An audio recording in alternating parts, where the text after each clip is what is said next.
we have this brand new segment called the Getting Put Over segment, where every week Ben and I are going to alternate and we're going to pick one wrestler. It could be past or current, and we're going to acknowledge it, talk about some of our favorite matches, some of our favorite segments, and, talk about the wrestler's career.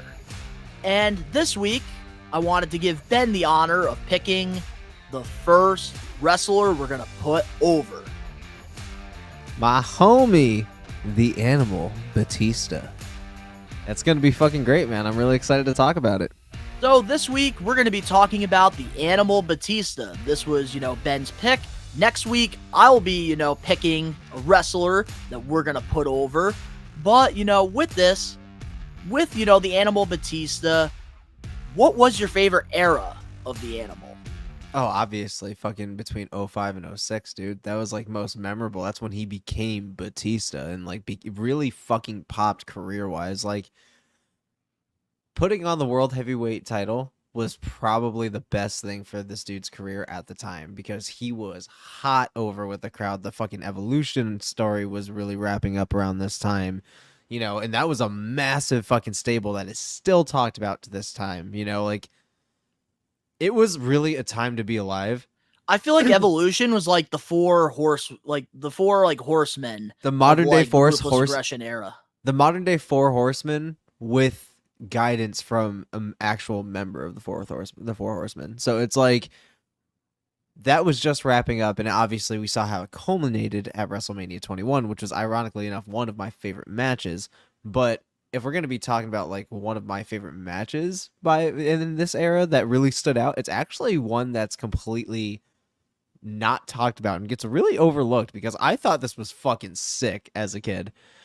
It was the the WWE Tag Team Championship match between Eminem, Batista, and Rey Mysterio, and they both had the double fucking animal. You were there? Friday night, yep, it was on SmackDown on Thursday.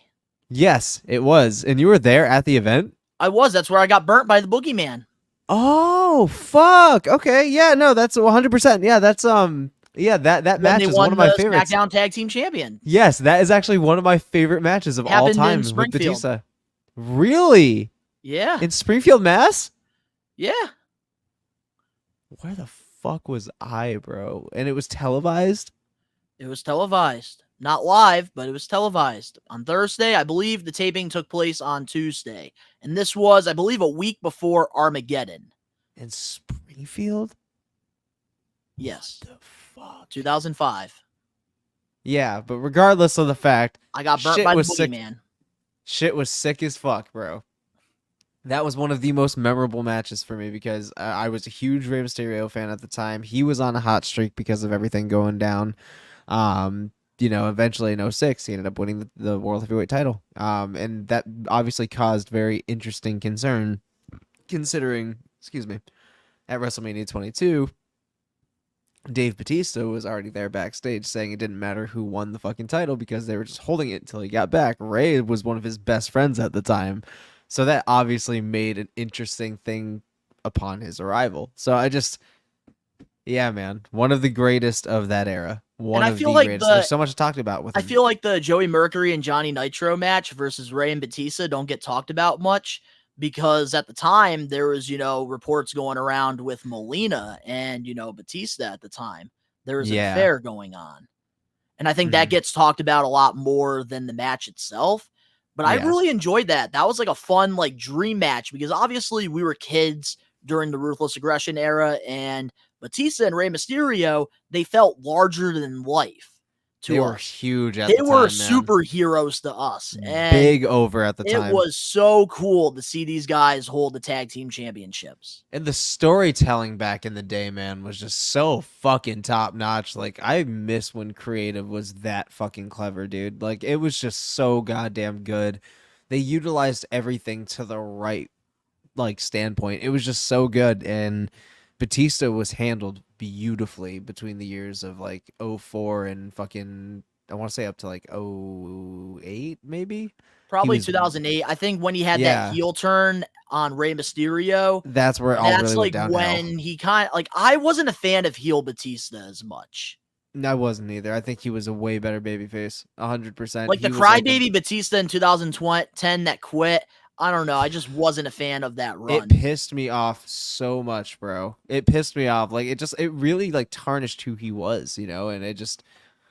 I don't know. I feel like And I even feel to like in this the day, I wrestling don't know if. community, man, people don't talk about that Yeah, and I feel because they like. want to remember the good with Yeah, and I feel Batista. like he never even to this day really recovered from that. And that's unfortunate because I feel like that I was think he like a did. I momentum killer. think the way he went out in that final match with Triple H was fantastic. I The feel way like it that would have been they great built had that. he not almost fucking tripped and knocked on his face when he got into the fucking ring. Oh, come on, Yeah, I think man. that's the only fucking thing. It was those nerves that were getting him, bro. Yeah, but It's that still, and that was such a cool moment, man. him almost face planting.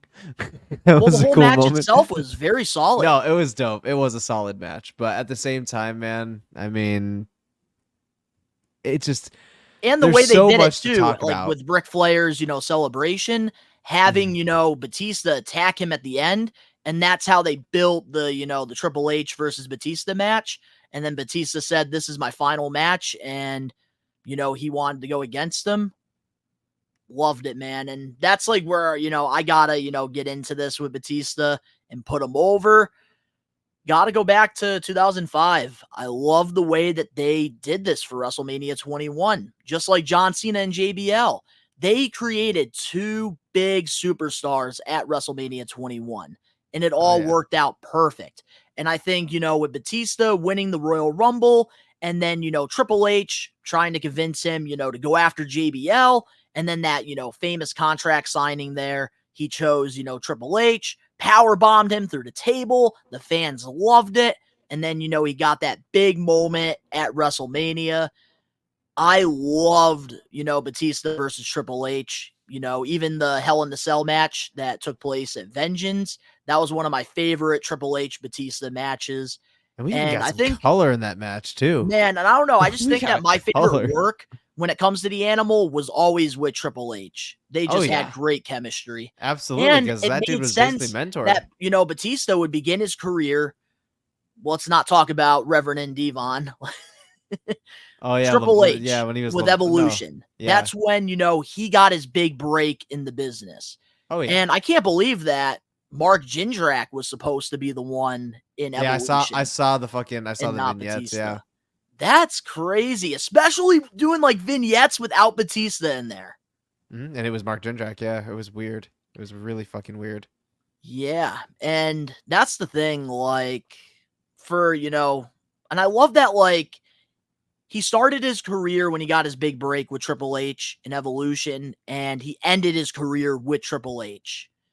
And I Yeah, think it was just such a cool full circle moment. it was.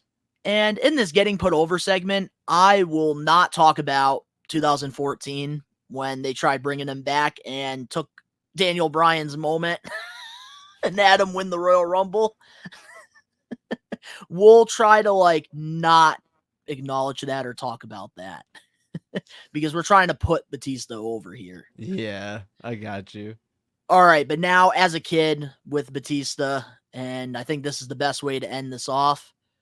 What was one of your defining moments of For Batista? Like something that really hit you at the that really time. hit me. Uh I can tell you two things. All right. One, obviously his spontaneous floor smack with John Cena at the Royal Rumble 2005, because that was an infamous moment. That wasn't even planned. Oh, and So Vince teared his tore quad. both of his quads getting into the fucking ring. Yeah, And he fucking couldn't get up and dumbass. he's just Only Vince McMahon, bro. But the fact that he just played it off and just sat there and nobody questioned it was nuts. Just sitting there, just looking at for the ground down, torn both quads. The other one, his return after he fucking got his arm surgery when he got smashed up against the cage by Mark Henry and got injured and he had to forfeit the World Heavyweight title. When he fucking returned and just beat the fuck out of Mark Henry was fucking awesome. Like that was one of the best countdown returns, period. Like they had like week by week, it's like, oh, he returns in XY days, and then it was exciting seeing him come Dude, back the because he was video in great packages back shape. in the day, they were so simple and it worked. Unfucking match. And I remember waiting every fucking day counting down to his return date, and I was hyped as fuck, bro. Super hyped, and it delivered. It delivered. And I remember it ended SmackDown that night, and I was hyped. And yeah, that was definitely two of my most like memorable moments because I remember being super fucking excited in real time, and it gave me that wrestling goosebumps that we all love. So I'm going to share my two. The first one has got to be the dream match that we got at SummerSlam. I think it was 2008. Batista versus John Cena. That Yeah. was such a cool moment because obviously these two, won the world championships at WrestleMania 21. They were the face of the Ruthless Aggression era, in my opinion. They were. And it just felt like a dream match. And I think the way that they executed it, it was perfect. Besides, the injury that John Cena sustained in that match. But my second defining moment for Batista that I really liked was his match with The Undertaker at WrestleMania 23. That was such a fun match between the two. And I think that that's where Undertaker started to put on, those classics at WrestleMania. Because that's when, like, The Undertaker kind of, because throughout his career, he even, said this when, I went to his Dead Man show in Boston, which unfortunately I couldn't record any of that because they had our phones in lockdown. Yeah. But he had to work a slower pace in his career because he was playing the Dead Man. And around the time when, he became American Badass, he picked up the pace of his matches. And then when he first came back as the Dead Man, he went back to the slow pace. But then he started to, pretty much bring both worlds together. And he got very comfortable in the ring, and he was just putting on 5 stars at every WrestleMania. So I got to say, like, I really enjoyed that for Batista because at that time, I believed he was going to be the one to beat The Undertaker's streak. Yeah. What ifs, man? It's the biggest what ifs. But Batista's had 2 entrance theme songs throughout his time. Saliva. And then the I one that Walk Alone, man. Yep. Yeah. That was my favorite. That was literally my favorite, dude. I remember I remember playing that song back to back, and then right when the part came, just dude, when he did that with the pyros, that was hell so yeah, cool. Dude. Batista's entrance was one of the most creative entrances of all time. Like it was like rock worthy. Like it felt huge, bro.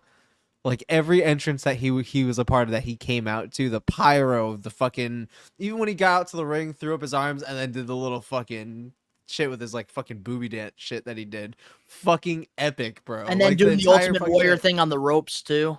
That's what I'm saying. That was like cool. The dude is fucking charismatic, man, and Batista is one of the best to do it. 100%. He was, and what is so impressive, and this will definitely end it off. What is so impressive about this whole thing is that even collectively, his WWE career really realistically wasn't that long, but he accomplished a lot during it and made some memorable fucking moments. So I will say, man, Batista's Hall one of of the Fame best. career. Exactly, and I'm stoked for him to be in the Hall of Fame, and I'm stoked that he was the first person we got to talk about in this whole getting put over segment. That's right. And next week, I get to choose the next wrestler. Yeah, and I think I'm going to go with an underrated one. So definitely stay shit. tuned for next week's Getting Put Over segment.